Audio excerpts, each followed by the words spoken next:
Hello everyone! For today's video ay gusto ko sanang i-flex ang aking mga halaman dito sa loob ng aming bakuran. Sobrang init na kasi ng panahon ngayon, so parang nakikinit ako na isang araw ay magkakaroon din sila ng mga tuyong dahon. I mean ba na may possibility na isang araw ay magkakaroon ng pagkalanta ang kanilang mga dahon dahil sa sobrang init nga. And so dahil habang fresh na fresh pa sila, ay naisipan kong videohan ang aking munting garden. Every morning ay dinidiligan ko sila para maibsan ang kanilang pagkauhaw at hindi sila malanta.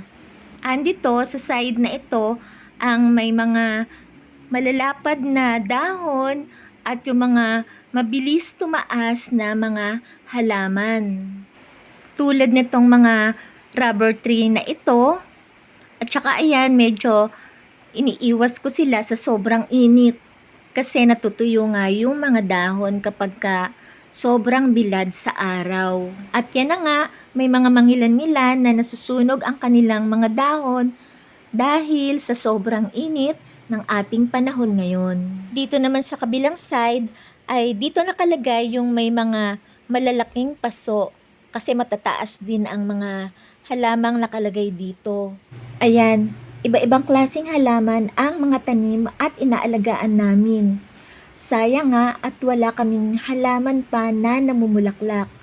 Yun sana talaga ang gusto ko kasi mahilig ako sa mga magagandang bulaklak. Marahil after summer ay ipupush ko na talaga na magkaroon ng mga halamang namumulaklak.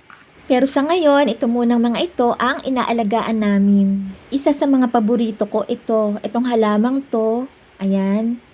Tsaka itong variegated money tree.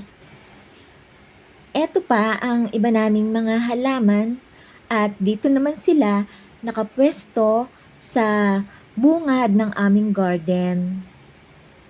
Ito naman yung isang halaman namin na medyo pinaka-bulky kaya inilayo namin siya sa karamihan para malaya niyang mailadlad ang kanyang mga dahon.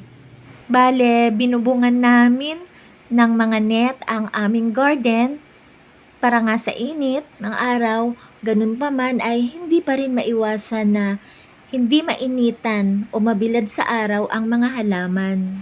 Kaya naman kailangan nila ng extra care at dilig regularly para hindi sila malanta at manatiling sariwa.